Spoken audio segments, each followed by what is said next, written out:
Welcome to the Gigs Podcast. I'm your host, Nikki Sands, founder and CEO of Gigs, the professional career platform for the live event industry. On this podcast, we are talking to the very best in the touring and live event industry to hear the good, the bad, the ugly, and the unreal moments of life gigging and lessons learned on the road.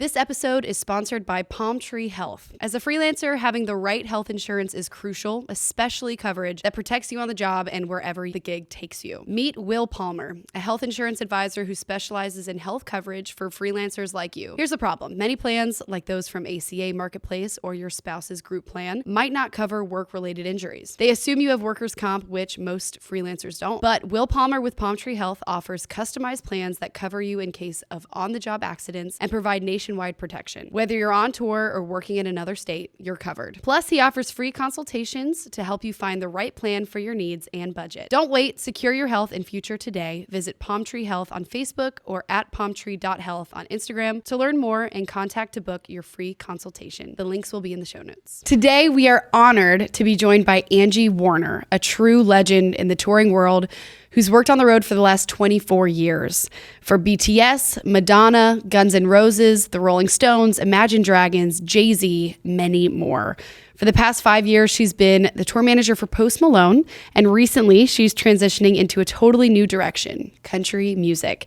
As tour manager for Keith Urban, we are also joined by her dog, Stoney, first dog appearance. So Angie and Stoney, welcome to the Gigs Podcast. Thank you for having us. Okay, when did you get Stoney, and has he toured? Is he a touring dog? He is a road dog, DAWG, to the fullest extent. So let's see, right before COVID, I guess January of 2020, was it 2020? I was joking around with Post, and you know how people will bring out puppies for, like moments of just kind of chilling out, and they'll bring out rescue puppies or adoptable dogs. So I was sending him photos saying, let's get a road dog, let's get a tour dog. And he said, yes, let's get one. So he thought I was actually getting one of those puppies. And I was like, no, we have to be really considerate. We need hypoallergenic. We need size that's doable. And he said, okay, find one. So I started calling breeders because I was really kind of fixated on the golden doodle, the mix of the behaviors and this, the smartness and the lovable, I don't know. And they're just so darn They love cute. people. Yeah. Yeah. So I started calling breeders and everywhere we had a day off, I would look in that city if there was a breeder that was, that had puppies. But everybody had already promised their puppies for Valentine's Day. So I came across one in South Carolina and sent an email. Turned out to be an old friend of mine from 25 years ago. And he said, we just found out my dog is pregnant. And so I said, I want a boy.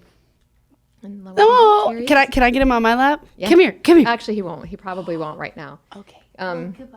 And that will go into the story of how he is, mama's boy. But yeah, so he came around, except COVID hit. He was born 2 weeks later, and then I got him 2 months later, right after I had moved to Nashville. So all of a sudden, I got a dog. Oh. And he was out on the road with Post. He's been out with BTS. He is the BTS tour dog as well, and now Keith Urban. And he had a viral moment. He's had a couple of viral moments with BTS. Yeah, so he's made social media viral moments with J-Hope's Lollapalooza show with Jimin and J-Hope dancing with him. That went viral on TikTok. And if you go onto YouTube and you search Suga Stoney, videos will pop up in different languages talking about who Stoney is on the Suga tour, and that he, and you'll hear in Spanish or in Portuguese, blah, blah, blah, blah, blah, Angie Warner, blah, blah, blah, tour manager, Post Malone, blah, blah, blah. It's so funny. So we got a celebrity in the house. Ready? Say hi. Thanks for Thank you. Yeah. All right. If he wants to go down, he can. He is the best boy. No, oh my gosh. Yeah. Okay. I actually, while he's still here, do you have, are there any hotels or special, duvet? Let me restart this. Sorry. I think I already know what you're going to ask. Hotels, buses, how does it work with a dog? Easy peasy. He is not one of these dogs that gets up at 6:15 in the morning and has to go out. He wakes up when I wake up. No. Because he doesn't sleep during the day. He's basically one eye open. If I move, he moves. He is my shadow. He is my other half. He follows me everywhere I go.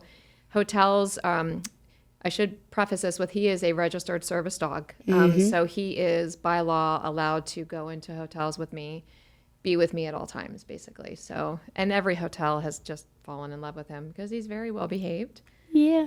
He's got the sweetest little eyes, too. Yeah. And he's intuitive. He's very empathetic.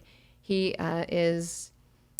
can I tell a story? Please. About him? So we were in LA. Do you think that the mic needs to be? Yeah, I think the mic needs to be closer to your face. Sorry. That's okay. So we were in LA for BTS, and we were downtown for 3.5 weeks. And at the same time that we were there, American Idol rehearsals and auditions were going on.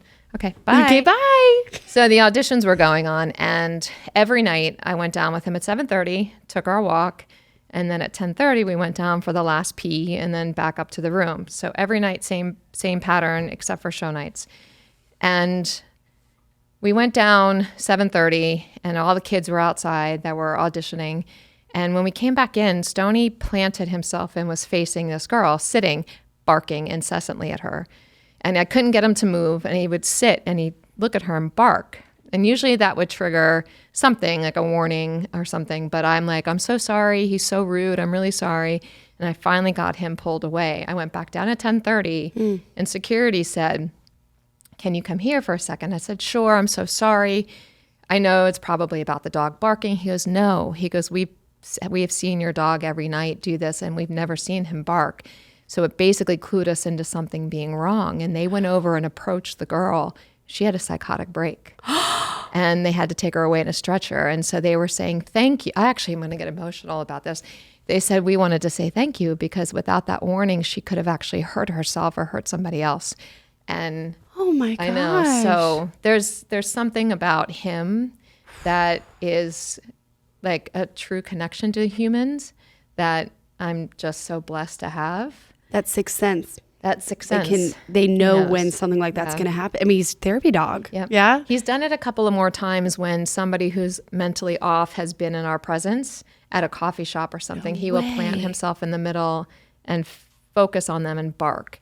So, yeah. And I've known to just kind of get up and move away. Wow. But that girl, I just felt, and when I really think back on it, I kind of had seen something in her eyes that was a little different, but I was like, she's probably just stressed, she's auditioning, and that happened. Imagine if we all could be more tuned in like that too, and really seeing when something's off like that. But how great that the security was open to something like that. Yeah, I know. Dang, I mean, I'm obsessed already. This time. It was one of those moments, like I had to really sit in quiet for a while and kind of take it in as to what happened, but just so proud of him, you know. So your child. He's my other half. Yeah. He really is. He's become the reason more important than my job and my career and my home is my day revolves around what needs to be done for Stoney. Wow. And what a blessing you get to take him on the road. I know. So with Post, you said how many tours was he on with Post? He did. Through COVID, we did a lot of filming. We did TV shows, video shoots. So he came everywhere. Oh.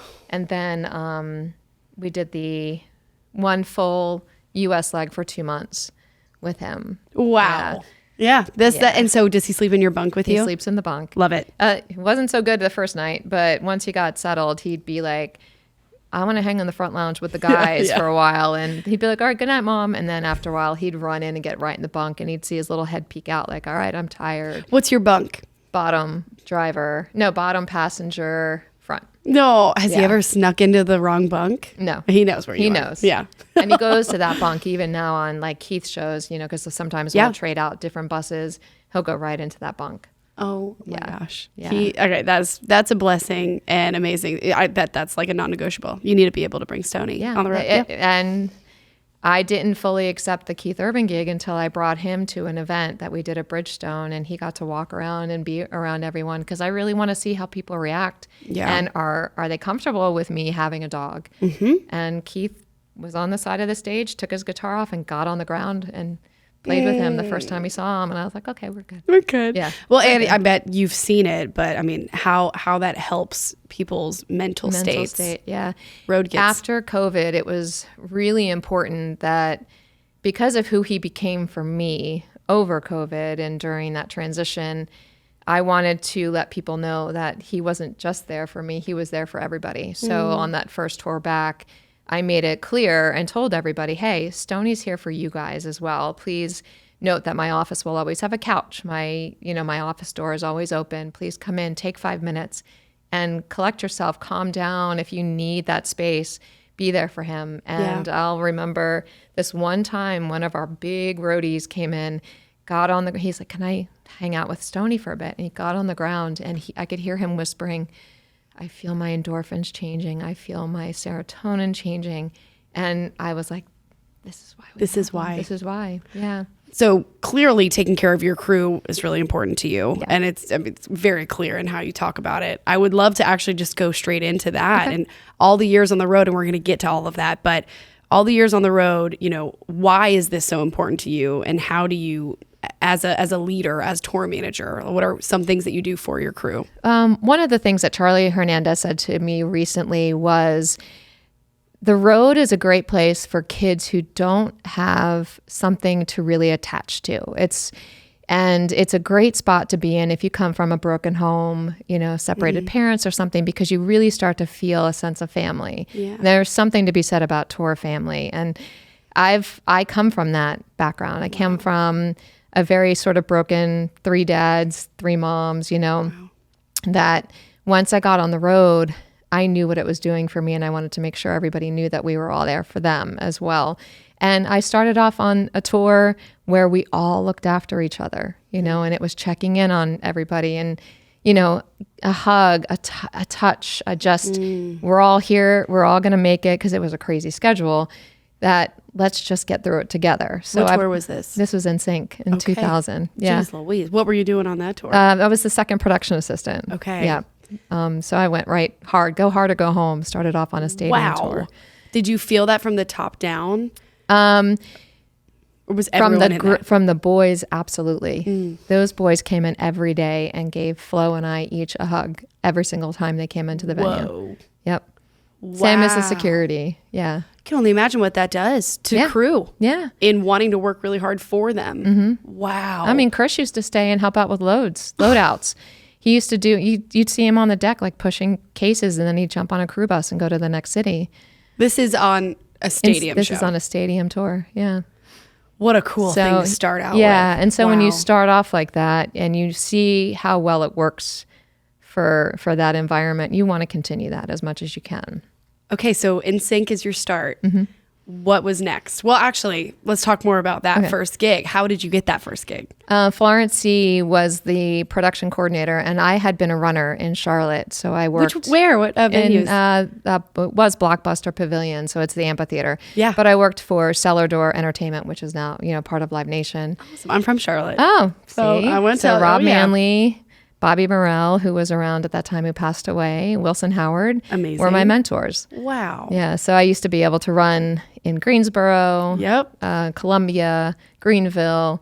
Yeah. That's where I got my sometimes start. In Charleston. Very cool. Yeah. Wow. Okay. Yeah. So I was a runner, and Flo had come through with NSYNC and Britney before.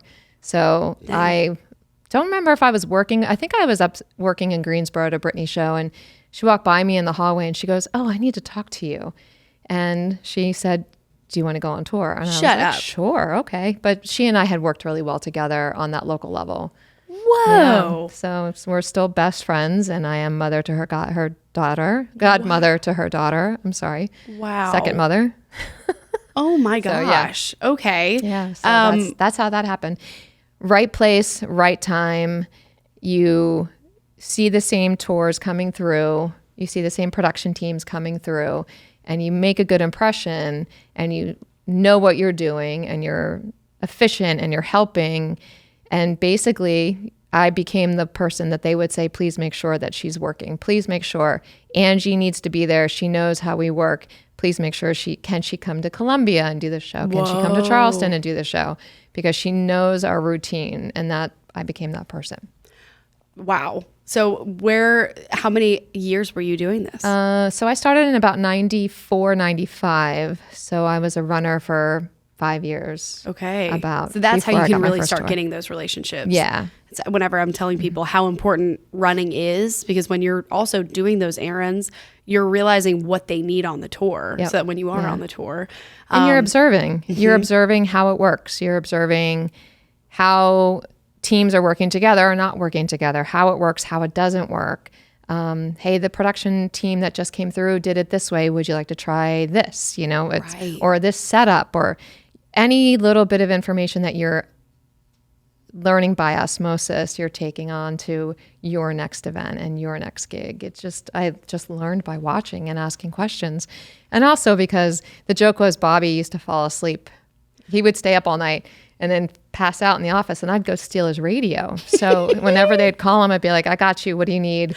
And so, and I had an amazing relationship with him. So Yeah. he didn't, I mean, he'd yell at me, but it would be like, whatever, shut up, you know? hey, you're just That's how I finding learned. opportunities. Finding to jump opportunities. in. Exactly. Because I didn't want to sit.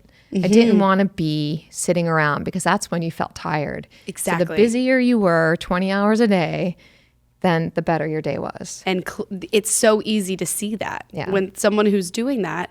So clearly you get hired, you start with NSYNC. How long are you doing that?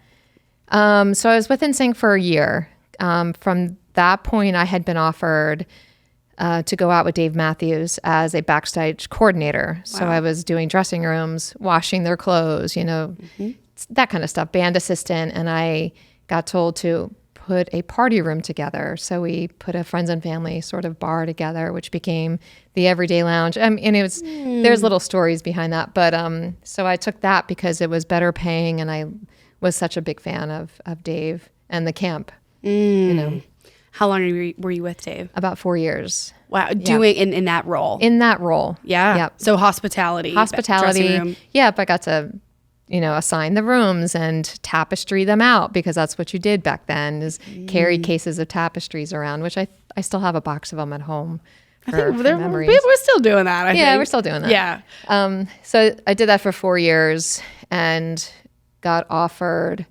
Britney Spears tour as a production coordinator, which was supposed to be a world tour. And at that time, Dave didn't really go anywhere but US and Canada. So I told Dave, I want to see the world. I didn't get into this to stay setting dressing rooms. I love you, but I'm going to go do a world tour. So I went on that. Oh. Yep. Which tour was this? Britney Spears, Onyx Hotel, Okay. which ended because she hurt herself, which didn't end up going anywhere but Europe. But this is how this industry is. I was in New Jersey. We were doing the crossload because the trucks came back and we had to go and, you know, you sort everybody's gear and you send it off to the vendors.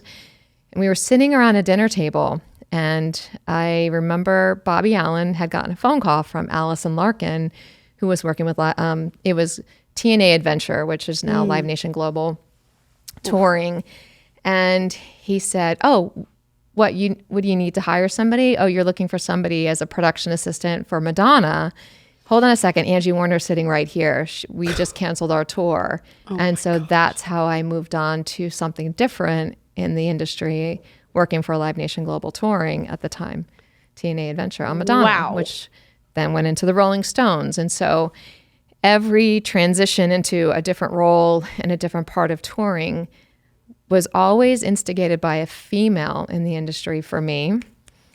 And it was one of those moments that I went, okay, cool, let's do it. You know, so every transition led me to the next phase of my career, but I didn't know that I wanted that phase. You know, I just kind of went, yes, because I would do anything. I didn't care. I just wanted to be on the road. I just knew I thrived in that environment. Yes. So I never put my sights on being a tour manager. That was going to be my next question. As you're going back to you're doing hospitality, you're doing dressing rooms, and then you're doing PA. Was it ever on your mind of, oh, I just can't wait until I get to? I can't. Nope. You were just loving the I job. just loved what I did. Wow. Janine Edwards gave me my first job being a runner because I was booking bands on the side stage. Got it. And I was just brought in to help her out. Flo gave me my first job on tour. Allison Larkin transitioned me to the promoter side with the 360 deals. So we had a bigger role on tours than just the local rep or the Live Nation rep. I could go on. Go on. Yeah. But yeah, do you remember So each I remember person that each gave one. you that? Yeah. And when I really look back, I kind of go, most of the biggest transitions were given to me by another female in the industry. So It's incredible. yeah, but I never had my sights on it. When I first started as a runner, there was one female tour manager that ever came through. So I knew that it was possible, but I didn't go, oh my God, I want to do your job. I didn't think about that. Now look at how many there are. There's incredible. hundreds. Yeah. Mm-hmm. So Managing tiny little tasks and organizing I think that's a great female job. it is. We multitask better than men. I'm sorry. Right? It's proven. handling people and better. relations. Yeah. And also, I never was stuck on like, I want to have kids. So that maternal side that we carry, I'm also a Cancer, so I'm very maternal, is able to be used in these situations of being on the road. Absolutely. So I'm fulfilled in that sense as well. So when I did Dancing with the Stars or Glee, they all called me mom. No. And they were my kids, and I still call them my kids, so I still was getting that side of the female, innate nature of wanting to be a mom. I was still getting that fulfillment by those kids. Wow. And And now you my are, dog. and there's the, and now you have a dog. Now you have a child. And yeah, wow, I've never really heard that perspective. That's Yeah. really beautiful. Yeah. Was there ever a time that you really didn't like your job, or you thought about maybe getting out of this world? I never thought of leaving. There's times when you get into a part of someone's career that's not serving you. So you have to be I would have to be the one to say, okay, I'm done. But, for 90% of my career, I was working with artists that had a beginning and an end. It wasn't the long-term, you're with them with multiple years. Jay-Z only toured. You were only hired for the tour. You weren't put on retainer and all of that stuff because he was only touring for these moments. Whoa. So BP3 tour into Watch the Throne, there was a beginning and an end, so you were not hired and then there was like an open-ended contract with them. Is that because it's more with the different genres? I think it's the age of the artist these Okay. days. The different genres now that artists are having to perform more to make money. They're looking at touring as their cash. Yes. Whereas before, 20 years ago, it wasn't that. To promote the album. Yeah, the album was the one that was generating the income. Touring was an addition. So that's why now you're really seeing crew that stick with an artist for years and That years. stick with an artist on because salary. they're constantly working. Wow. Post was constantly working. So that was one of the first, that was the first artist that I got hired onto that it was a full-time job basically because I had always worked with other artists who didn't. Glee was a project. Got it. BTS, it's a project for that time massive period. project. A massive project, but it's not an open-ended project. So. How do you feel about that? I never had an issue with it. I never wanted a 9-to-5. I didn't want stability. Yeah. Did you feel the same way? Was that fine for you, not really knowing what was happening in a couple months? Yeah. Yeah. Yeah, it was fine. That's the mentality. There's only been one. When I finished with Imagine Dragons, they had gone on a hiatus, and I was with them for 3 years straight. Wow. And we toured the world. We saw the world 4 times in 1 year. We went literally around the world. So we were tired. And it was the first time I physically sat down and said, oh, I can't. Like physically, I'm toast. I was toast. That I took time off. I took 6 months to kind of reevaluate my life and figure out if touring was really what I wanted to do, because I did, but I also have to be conscious of what it's doing to me physically and mentally. So I took that time off and I got the phone call from Diddy to do the Bad Boy reunion tour. Oh my gosh. And I went, okay, well, this is the test. This will be the test. If I really want to tour, I'm going to do this. It's 19 shows in a month, which isn't a lot, but it was. Yeah, especially coming off of 3 years of... Again, go hard or go home. So I said, I'll do this and I'll figure it out. And I did it. And it literally was the hardest thing I've ever done in my life. Wow. It was 10 artists that I had to keep my eye on and know where they were at all times, plus manage his world, which was great. loved working for him. He was wonderful. The other 10 artists were very difficult. Were they all openers or what? No, it was the Bad Boy reunion tour. So you had 10 artists Gosh. from his label at the time that came out on tour. And it pushed every single button. But at the end of the tour, can I curse? Girl, yes. Okay, good. Because I walked off the Forum at the end of that show, up the ramp with as much of the leftover alcohol that I could carry to my car to give away for Christmas presents. Love that. Saying, I'm the only fucking person who could have fucking run this tour. I'm the best fucking tour manager. Fuck this. I'm not done. I'm just starting. And I'm like yelling it. And my best friend was with me laughing. I wish she could have filmed it because it was quite a moment. Whoa. It was 3:30. Like, no one else could have ever run this tour. I'm the only ever, blah, blah, blah. And that's when I went, I'm not done. So that's when I went back. What do you think made you feel that? What was that? All right. I'm very adamant that what makes me good at my job is I was born a Southerner and raised a Jersey bitch. So I am so nice and I'm really welcoming and like I'll listen to anybody and I really want everyone to feel together as part of the group, but don't cross me and don't go against me because that Jersey side comes out. And that's, I think, what commands the respect that I get in the end. And I actually got a phone call from Black Rob's manager the other day. Black Rob passed away a few years ago, but he was on Bad Boy with us. And he said, you just came across my mind. You were so amazing on that tour. You were so calm and so gracious. He goes, but that side of you that would come out? Because he witnessed some incidences that he would pull me aside and be like, that was amazing. Like that, it's because they don't, I'm 5'2". I'm this tiny little thing that just, gets that respect at the end of the day. And gets shit done. Get shit done. Managing 10 people for 19 shows in 1 month. Yeah. And at the end of it, you just were like, oh no, I'm that bitch. I'm that bitch. Yeah. I'm going to do this forever. I deserve to be here. And then I feel here. bad I say it, but I can be that bitch, and I think I've, over the years, have been able to basically just take that as me. Yes. That's just who I am. And it works when you're working with a bunch of guys. It works in that Bad Boy in this tour, tough touring world. Yeah. Yeah. And it still works to this day, whether I'm on doing country. Well, that's a little different because that's another thing. But with the pop and rock and the hip hop that I've done, that's, I think, what has solidified me as a good tour manager. I hate spreadsheets.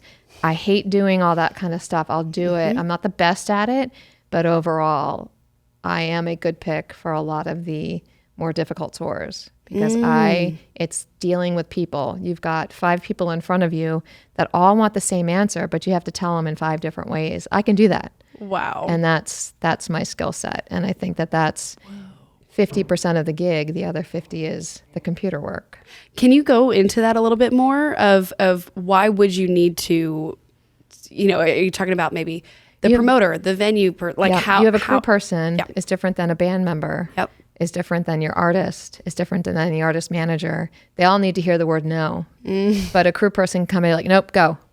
But you can't do that to the artist. You know what I mean? Totally. You just need to be able to figure out how they need to hear and how they and take in the information and learn that. And then you'll learn how to deal with people better. Wow. You really are a chief people officer as a tour manager. Yeah. That's fascinating. What has been the most significant adjustment for you post 2020 coming back out? Because did you come out of pandemic still with Post? I did. Okay. I was still full time. He worked pretty hard over COVID. Very proud of him for that because he was live streaming video shoots, commercial shoots. He did his beer pong TV show. Oh, yeah. He had a bunch of stuff. Coming out of COVID, so I'm 54 now. So That's shocking. Okay. Yeah. Damn. Thanks. I appreciate it. The road keeps me young. Yeah. Is that what they hair color, Korean skincare. Coming out of COVID, I moved to I was already in the process of moving to Nashville when COVID hit. So I was closing on my house that same month. Whoa. So basically I came to Nashville, closed on my house, went back and got my stuff. And then where were you coming from? LA. I was in LA. That's a really good time to get out of LA. It was a great time. I was ahead of that curve. I mean, COVID for me was great. I went through menopause during COVID. So thankfully I wasn't on the road. Oh my for it, gosh. or else people would have been like, you need to go home. But so I went More through, AC in the bunk. Yeah, some more AC. Crazy. Sorry to be so blunt, but Yeah. So when we went back out on COVID, I became very hyper aware of my hormones, my adrenal glands, everything going on with me. Anxiety levels started to come out. Interesting. And so after, which is one of the reasons I made the transition from post into country, is I started to feel how the stress of the tour was affecting my health. Wow. And being females on tour, there's not enough studies out there about what we go through in terms of stress levels. There are when it comes to being a doctor and high stress level jobs, but what about us females on tour? It's the same thing. Like we're high fight or flight 24/7 when we're on the road. So Constant. So after a while, I was noticing I'd be in the office, and I can do a lot. I can do 4 people's gigs at once. I'm not afraid of the hard work, but I was having chest tightening, heart palpitations, and I said, I've got to stop. Something's got to give for me, and no one was going to do it for me. So you have to do it for yourself, which is one of the reasons when I got the call about doing country, I listened to it. I took that as a sign of I need to follow through with this offer that's been put on my plate. And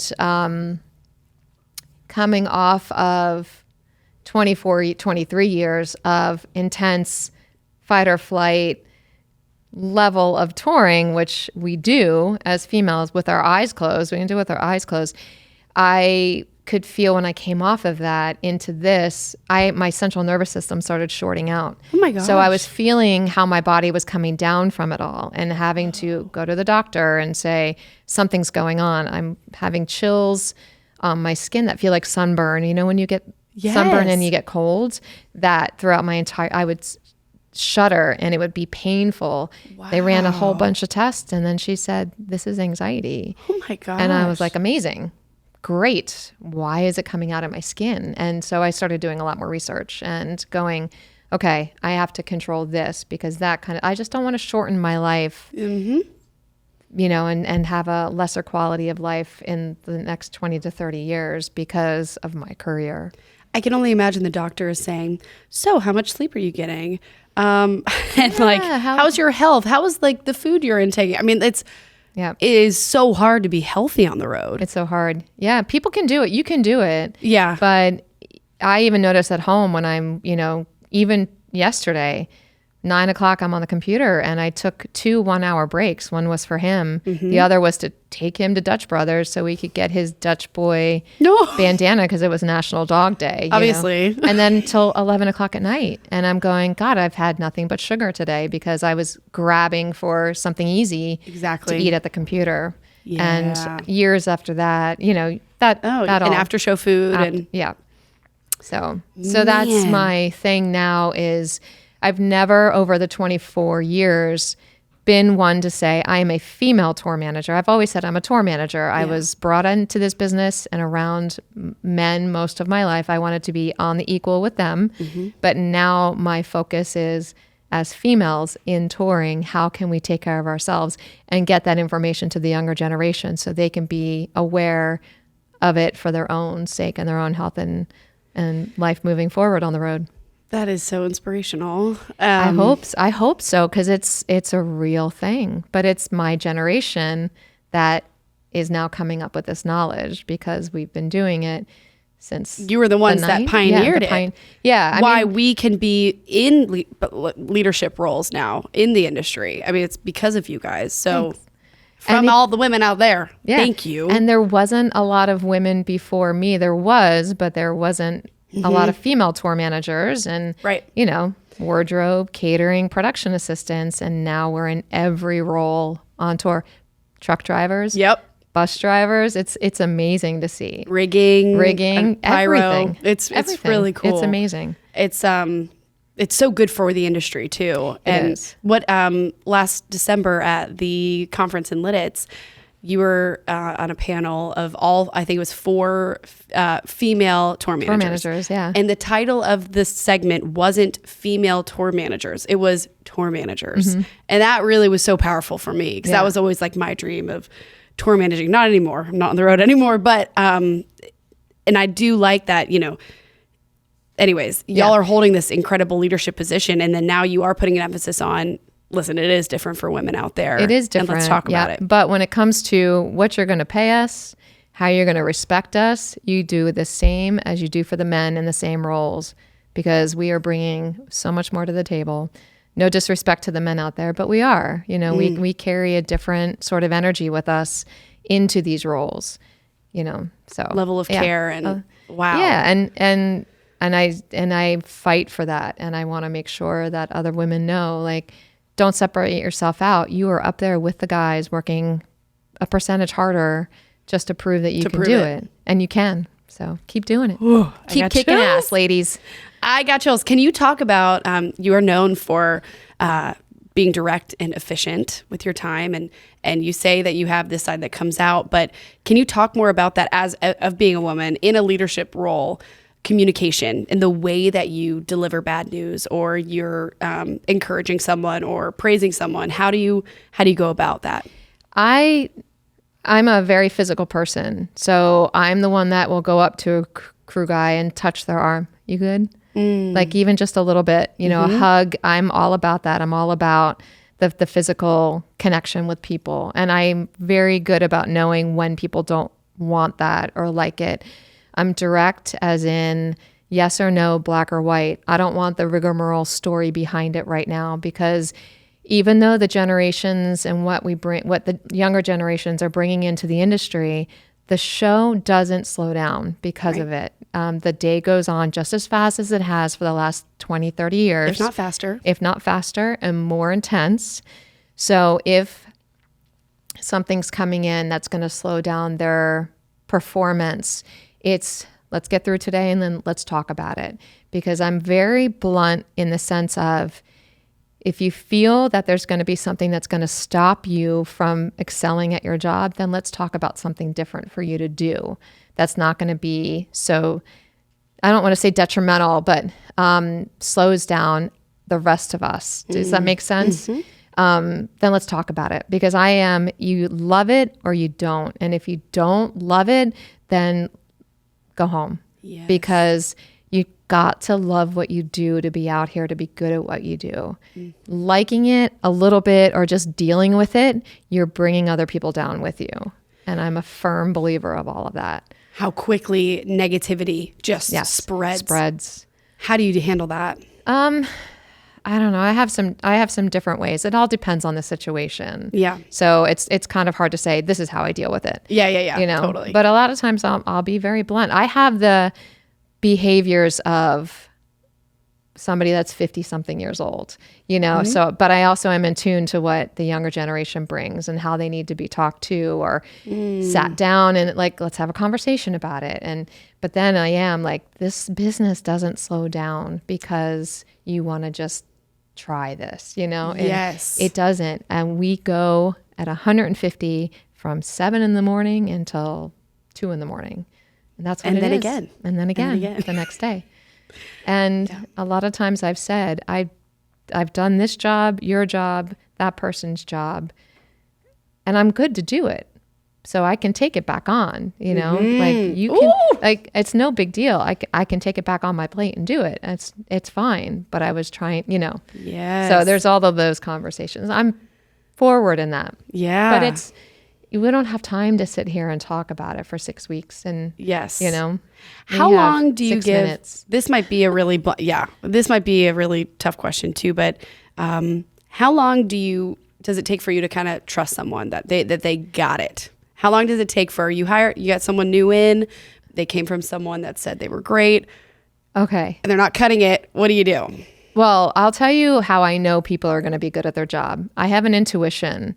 And this all goes back to Stoney. So at the same time we were in LA, you know what Rover is? Rover? Oh, yeah. So I was using Rover to have people to take him for like the day or something so I could have a break. And I met this girl, and so you have to meet with them first and foremost to see if you bond and the animal bonds with them. So she walks up, and he immediately attaches to her, and she's petting him, and she's instantly on the ground with him, and we're talking. And I said, well, what do you do? And she said, oh, I work in production downtown. I work at this club, and I do the box office, and I help out with the production. But I really want to get into like bigger live performances or bigger productions. And I said, well, you're going to be really happy you met me. And she goes, well, really, what do you do? And I said, I'm the tour manager for BTS and Post Malone. And she just went, what the because you don't know their last name, so you can't search them. Oh, and I ended up hiring her a year later as my assistant for Post. Because she reminded me of me when I first was a runner, that she looked me in the eye, she spoke to me, she was very forward, she just was great to talk to. And I went, you've got something. And so I kept in touch with her, and I had her do some stuff locally with some of the K-pop tours that were coming through. And then I offered her a job. And, it took a little bit to acclimate her to the road, but she's still out there. She's the road manager for the band now. No way. She's kicking ass. Marley Messina is her name. And look at the opportunity. What she was doing was grinding and getting that start of working at the box office, Rover, all the different anything. You never know where it's going to come. You never know where it's going to take you. That's why I'm always like, there is no path. There's not one path that comes into the world of touring. It's meeting somebody, being in the right place at the right time, making an impression on somebody. You never know. So when I get these messages on Instagram or Facebook of, I want to have your job, like, what can I do? I don't always know what to say. So I've been reposting your 18 points that you had. Thank you. Because I only know my path. I only know the way that I got in, or some of my friends. Yep. A friend of mine was a nanny for a band member, and then now she's tour managing. Because you just never know. But it's really like being present, and there's just no one path to get into touring. And especially starting somewhere like that. You got to start somewhere. And I always say, be a runner, find a job at a venue, start from the bottom. Because the only reason why I'm good at what I do is because I know what everybody's job entails, and every decision I make affects that person, and I know exactly how it's going to affect them. It's a domino effect, and it can go one of 50 ways, but I know every single path those dominoes take with the decisions I make for a tour. Well, and that empathy is everything in a leadership position too, so that I think it's so important for anyone who's in a leadership position on the road to know what it's like to be a catering assistant or in the lowest rung. Because that is so good. Gosh, I'm getting chills. Yeah, that's all I can say, is because that's all I know. I didn't start out to go, I want to be a tour manager. I was like, oh, I'm on tour. This is cool. My dad's like, you've gone and joined the circus. I'm like, yeah, I did. And I'm making money, So true. It's a fun circus with live music. But I grew up, I was always around. My mom was a singer. So I grew up with band rehearsals in my house. So it was just a natural thing for me to sort of attach onto something in the live entertainment business. It's in your soul. It's in my soul. Do you have any pet peeves on the road? In just anything. It could be in people, it could be in situations, could be that venues don't have enough pipe and drape or whatever it is. No. Yeah, I probably have a list. Don't wear open-toed shoes. I don't care. You've seen that? Yes. Yes. We had a security guy, like a venue security, and the Post team will know who I'm talking about. Flip-flops on the deck of a festival. Gosh. It's like, dude, rule number one. Come on, like, protect the toes, man. It's like an OSHA rule, isn't it? It has to be. Shoes, yeah. There's all the pet peeves on the bus. Like there's rules. People, like, you're in a shared space. Yes. Nothing really that sticks out. There's like personality traits that I have pet peeves, but yeah. Not really. Yeah. Okay. Yeah. Well, you're around people all the time. You never ever get a break. Are you an extrovert? Are you okay being around people all the time, or do you need time alone? I used to be an extrovert. I was the one that I'm the social butterfly. I've always been social. And even on Madonna and some of the other tours, I used to get the dancers and we'd find salsa clubs around the world. So I was like, and they would say, where are we going tomorrow? We were in Russia. We went Germany. We went salsa dancing. I'd find a club. Somebody said, if there's a salsa club that exists between 12 and 1 p.m. in a strip mall underneath in like a laundromat in Estonia, Angie will know that it's there. And so I was that person. Like I loved every day off to go and find a salsa club or go find a yoga studio because we were doing Bikram a lot. So you can do that anywhere in the world. Nice. But that was fun for me. Now that I'm older, I do like free time. I once you get older, no matter what business you're in, your circles get smaller and it's more about yourself. Yeah. So and my your days small, close little intimate family. Yeah. What were man? I mean, going around the world 3 times in 1 year, or what? 4 times in 1 year. 4 times in 1 year. Yeah. Sorry, geez. What are your favorite countries to go to? Australia, of course. Australia, New Zealand. Oh, you have a good new boss. Yeah, I know. and I leave in a couple of days to go back. Nice. Anything in Asia. I mean, I love Korean culture now because I get to work in it. Oh, yeah. Norway is gorgeous. Iceland was really cool. Russia was really cool. Wow. Going in Russia in 2006 or 2006, I think, with Madonna to going with Guns N' Roses the last time and to see the difference in Moscow and how it's very Europeanized now and easier to get around. I mean, there's Uber there, and how the first time it was don't go out alone, make sure you carry your passport because you could get arrested for not having it. And then, oh my gosh. Yeah, just to see the change in a lot of the countries over the years has been really cool. But Germany, I love Germany. I love the Nordic countries. Mm-hmm. Yeah. Oh, you're about to go to Japan. I mean, it's, yeah. Do you, BTS was like, that was a whole insane, it still is a craze. They're in the military now, so they're taking a break. But when did you start with them? At what point in their career? Another female moment. Ginny Norsey was working with Live Nation Asia, and she called me. I had worked with her on Dragons over in, I think it was in Hong Kong. On Dragons? On Imagine Dragons. Oh, okay. Sorry, on Dragons. What are we talking about now? Flying Dragons. So she had said, I need an extra pair of hands for this tour. Can you come help? And I was like, sure. I don't know anything about K-pop. I didn't even Google like anything because I loved her so much. I said, all right, I'll go. Mm-hmm. And I went into the first arena. It was London. And literally once the show started, my mouth dropped. They start off with 30 minutes of their music videos of songs that they're about to perform, but all the kids sing along to it. Oh. But what I noticed after the show was that it was girls, females, males, and you saw that they were kids that didn't have anything to attach to, that they were maybe outcast at school, but within the realm of the venue, they were all accepted, all loved, all within like an environment of nothing but people that were just like them, and they were all getting along. There was African American, Muslim, Indian, Irish, kids of all nationalities dancing and singing together.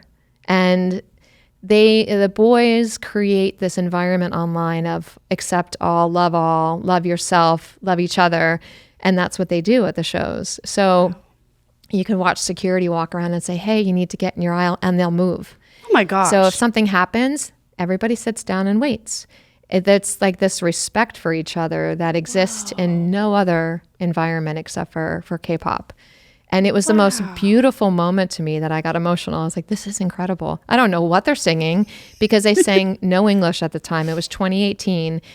And I was obsessed. And I was taking the set list, which were in Korean, trying to figure out what the songs were. And I was like, I really like this one song about a mic dropping.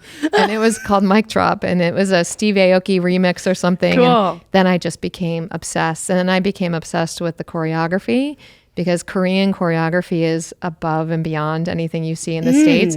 Now, mind you, my first tour was in sync, so I love the pop explosion. And for these boys, 7 boys, and they're very invested. So they talk a lot during the show. So, they have interpreters that are, saying it in English after they speak in Korean.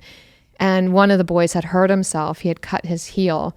And he started to cry on stage because he felt he couldn't perform for his fans. I was like, this is the sweetest thing. My God. I know. So I got asked to do more and more tours with them. And now and with Korean culture, once I gained the respect from the team and the security team, then it was just great. It was just so much. And it's just going to continue. It's stronger and better. So I absolutely love working with them. So you still work with them? Yeah.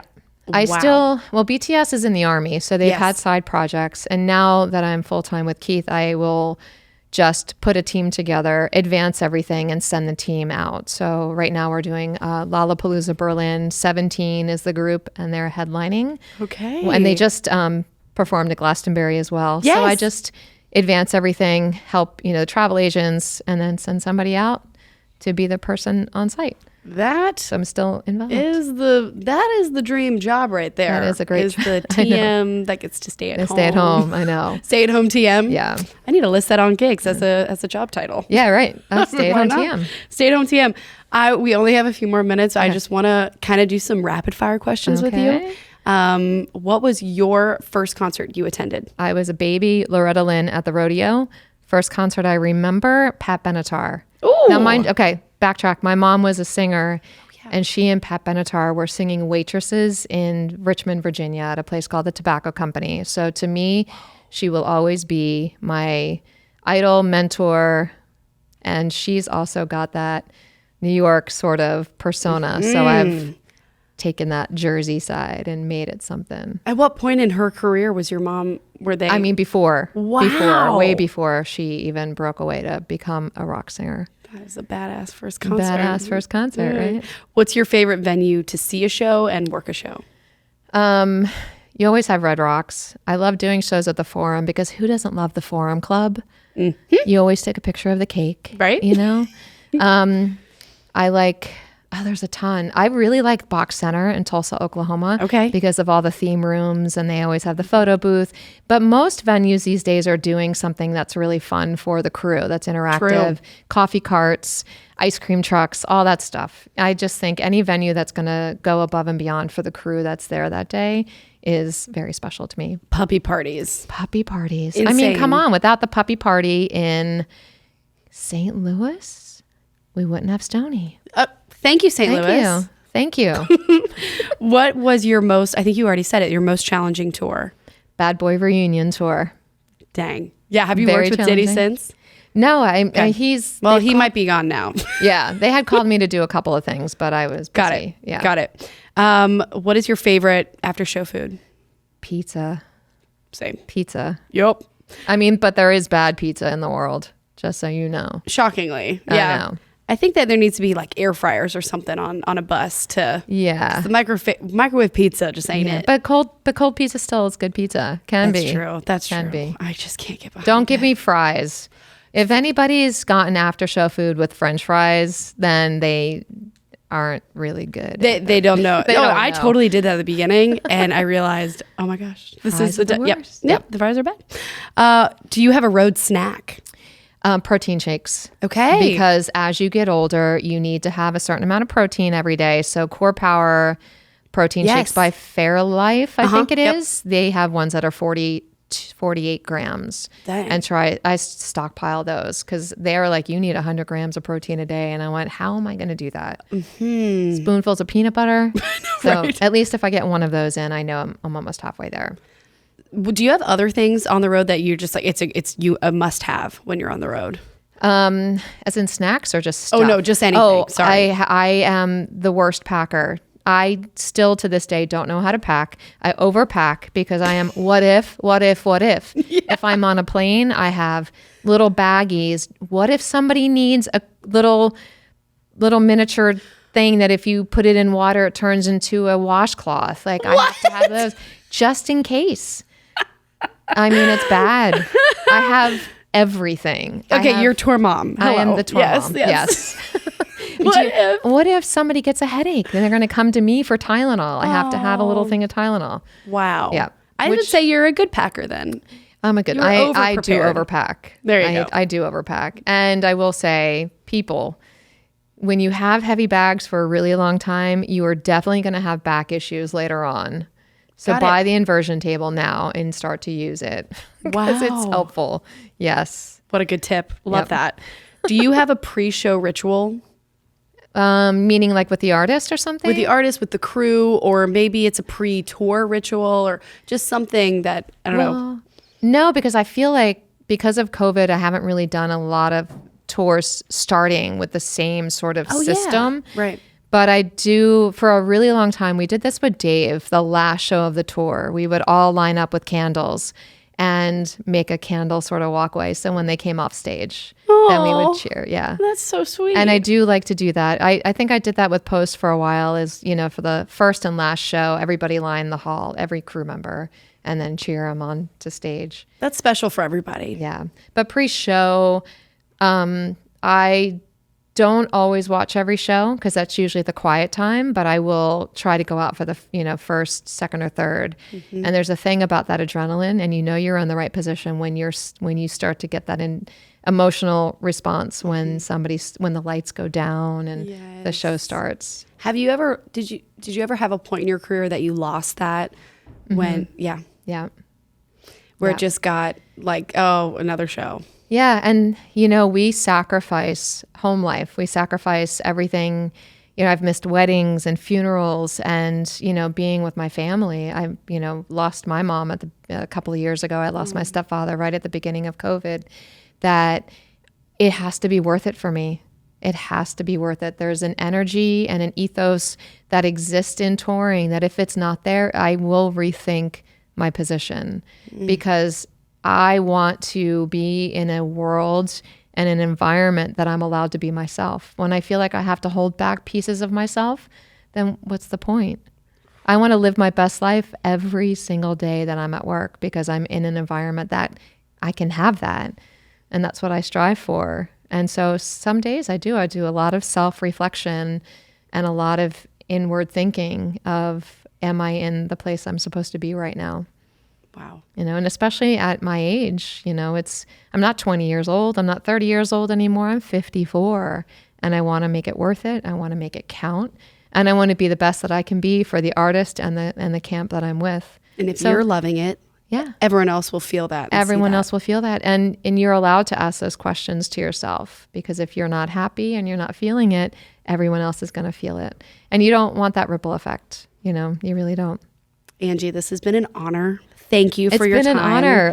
I'm beyond privileged and honored to be in this seat with you. Gosh. Oh my You're gosh. doing such an incredible job, and so many people talk about you in this industry about what Gigs is doing for the industry. So thank you. Oh my gosh. Thank you for reinventing the wheel. Girl, I'm stop. telling you. Listen. That is so kind. Yeah. Just the goal of this podcast is to get your wisdom and to get people in your position the wisdom to just keep trickling down so we can make this industry even bigger. We need people.